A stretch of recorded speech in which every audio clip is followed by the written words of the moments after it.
আসসালামু আলাইকুম। সবার কি অবস্থা, কেমন আছেন? আশা করি সবাই সুস্থ এবং ভালো আছেন, খুবই নিরাপদে আছেন। আমিও আলহামদুলিল্লাহ বেশ ভালো আছি। এখন শীতকাল, আর আজকে 3-4 দিন শীত একটু বেশি পড়ে, খুবই ঠান্ডা লাগে রাত্রে, দিনে একটু ভালো লাগে যখন রোদ থাকে। তো আজকে সকালে খুবই কুয়াশা ছিল, এতটাই কুয়াশা। শীতকালে কুয়াশা পড়বে এটাই স্বাভাবিক, তবে আজকে বেশি কুয়াশা ছিল অন্যান্য দিনের চাইতে। তো আমি সকাল সকাল ঘুম থেকে উঠি কাজে লেগে গেছি। যদিও চতুর্দিকে কুয়াশায় ঘেরা, কাজ তো করতেই হবে, আর নিজের কাজ নিজে করাটাই সবচাইতে ভালো আমি মনে করি। তো এখানে ধনেপাতা লাগাইছি, কিন্তু উপরে হচ্ছে আমড়া গাছ। আমড়ার পাতা এমনভাবে পড়তেছে, আর এখন পাতাগুলো শুধু পড়তেই থাকবে ফাল্গুন মাস আসা পর্যন্ত। তো যখন ফাল্গুন মাস আসবে তখন কিন্তু আবার নতুন কুশি দিবে। যাদের গাছ আছে নিশ্চয়ই তারা বুঝতে পারবেন। আমড়ার একটা পাতাও থাকে না, কিছুই থাকে না, একেবারে শূন্য হয়ে যায়। তো এখন একটু পরিষ্কার করে দিব, না হয় চারাগুলো ঠিক মতো উপরে উঠতে পারে না, পাতার নিচে পড়ে যায়। এর আগেও ধনে গাছ লাগাইছিলাম, কিন্তু সেগুলো খাওয়া হয়ে গেছে, অল্প আছে। তা আবার এগুলো রোপণ করেছি, ওগুলো খেতে খেতে আবার এখান থেকে খাওয়া শুরু করতে পারবো। আর শীতকালে ধনে পাতাটা একটু বেশি লাগে, যে কোনো তরকারিতে ধনে পাতা দেওয়া লাগে। আর ধনে পাতা না দিলে কীরকম যেন মনে হয়। তো শীতকালে সব তরকারির ভিতরেই কিন্তু ধনে পাতা দেওয়া হয়, আর গ্রানটাও খুব ভালো আসে আর কি। তো ওখানে সকল পাতা পরিষ্কার করে নিয়েছি, তারপর চলে আসছি কফি বানানোর জন্য, কারণ খুব ক্ষুধা লাগছিল। আর শীতের রাতটা যেহেতু একটু বড়, সকালে ঘুম থেকে উঠলে বেশি ক্ষুধা লাগে। আর যেহেতু একটু পরিশ্রম করেছি, তো ক্ষুধাটা একটু বেশিই লেগেছিল। তো আজকে চা তৈরি করিনি, এখানে কফি তৈরি করেছি। আমার যেদিন কাজের একটু তাড়াহুড়া থাকে ওই দিন আমি সহজ যেটা সেটাই করিনি। যদি আজকে চা বানাতাম তাহলে এখানে অনেক কিছু ব্যবহার করা লাগতো, সময় মনে হয় আমার একটু বেশি লাগতো। তো আমার কাছে কফিটা বানিয়ে নিয়েছি, এটা খুবই সহজ হয়েছে, তাই আর কি। আর শীতকালে আদা দিয়ে রং চাটা খেলেই বেশি ভালো হয়, এটা সবার ক্ষেত্রেই। তো কি করব, ওই যে সময়ের তাড়াহুড়া, ব্যস্ত জীবন, কারণ হেল্প করার মতো কেউ নেই, নিজের কাজ নিজেরই করতে হয়। তো সব সময় চেষ্টা করি কোন কাজটা সহজ হবে সেটাই বেছে নেই আর কি। যাই হোক, এখানে সাবানের গুঁড়ি নিয়েছি। অনেক কাপড় চোপড় আছে আমার হাজব্যান্ডের, ওই কাপড় চোপড়গুলো আজকে ধুতে হবে। আর সকালে যেহেতু কুয়াশা ছিল, কুয়াশার পাশাপাশি এখন দেখতেছি যে অনেক রোদ, প্রচুর রোদ। আর রোদ দেখেই কিন্তু আমি কাপড় চোপড় ধোয়ার প্রস্তুতি নিয়েছিলাম। এতটা রোদ কি বলবো, একদিনই শুকিয়ে যাবে। আর শীতকালে রোদের একটু টানাপোড়া থাকে, সব সময় সব জায়গায় রোদ থাকে না। তো চলে আসছি পুকুর পাড়ে, পুকুর পাড়ের ওই দিকে কিন্তু প্রচুর রোদ, এই দিকে নাই। আর আকাশটা কিন্তু খুবই নীল, এত ভালো লাগছে। তো শীতকালে যেরকমটা হয় আর কি, যেদিন কুয়াশা পড়ে ওই দিন কিন্তু বেশি রোদ থাকে।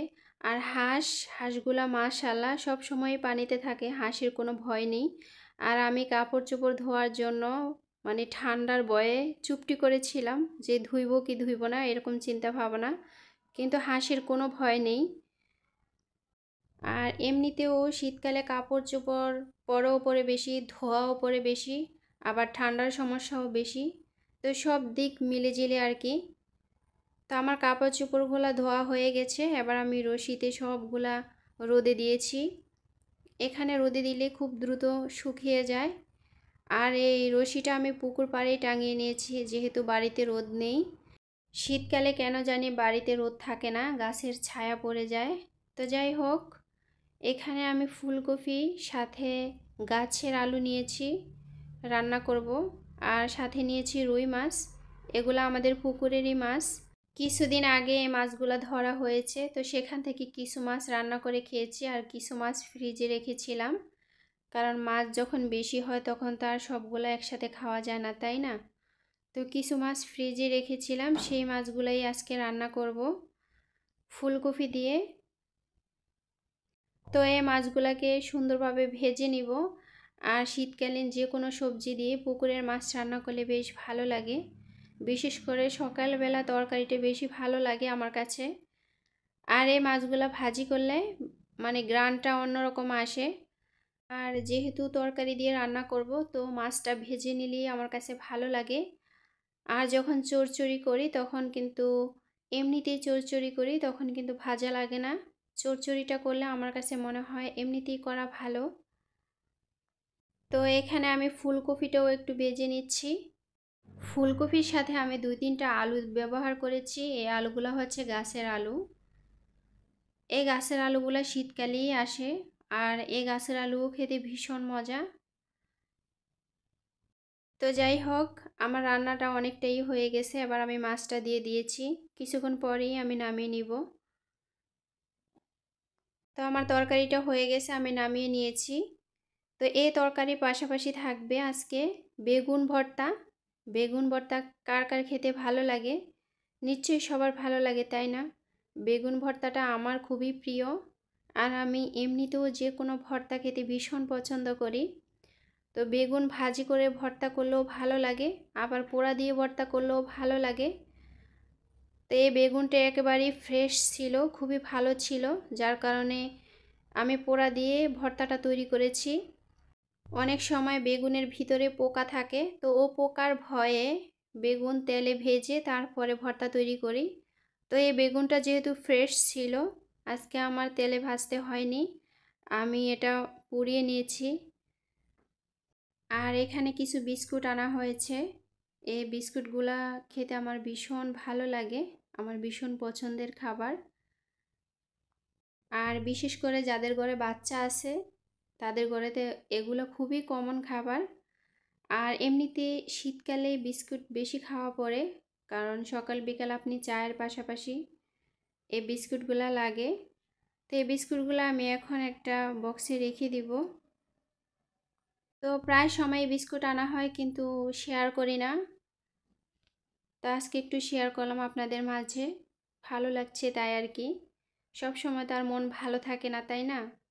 এই তো আমি ভয়েস দিচ্ছি কিন্তু আমার ভালো লাগছে না, তারপরও ভয়েস দিতেছি, খুব কষ্ট হচ্ছে আর কি।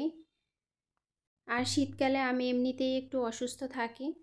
আর আমার প্রিয় আপুরা যারা আমাকে ভালোবাসেন, যারা আমার ভিডিও দেখেন, তাদের জন্য কষ্ট হলেও ভিডিও তৈরি করার চেষ্টা করি, যেন তারা আমাকে ভুলে না যায়। আর এগুলা হচ্ছে আমাদের ক্ষেত থেকে তুলে আনা মূলা। তো আজকে মূলাগুলা রান্না করব গরুর মাংস দিয়ে। এই ভিডিওটা হচ্ছে তার পরের দিনের, কারণ 2 দিনের ভিডিও আমি একসাথে করেছি। কি করব বলেন, আমার শারীরিক অবস্থা অত বেশি ভালো না, আর সময়েরও খুব অভাব। আর শীতকাল যেহেতু, দিনটাও খুব ছোট। তো যেহেতু আমার একা সংসার, সব কাজ আমার একা করতে হয়, তো সব কিছু মিলে ঝিলে আমি প্রতিদিন ভিডিও দিতে পারি না। তারপরও একদিন পর পর চেষ্টা করি আপনাদের সাথে শেয়ার করার জন্য, যতই কষ্ট হোক না কেন। তো গরুর মাংস দিয়ে মূলা দিয়ে রান্না করলে কিন্তু অনেক ভালো লাগে, যারা কখনো খান নাই তারা একবার ট্রাই করে দেখতে পারেন। আর বিশেষ করে আমার কাছে কোনো ধরনের বাজগোস নেই, আমি যে কোনো খাবারই অনায়াসে মাশাআল্লাহ খেতে পারি। সবাই ভালো থাকবেন, দেখা হবে পরের কোনো ভিডিওতে। আসসালামু আলাইকুম, আল্লাহ হাফিজ।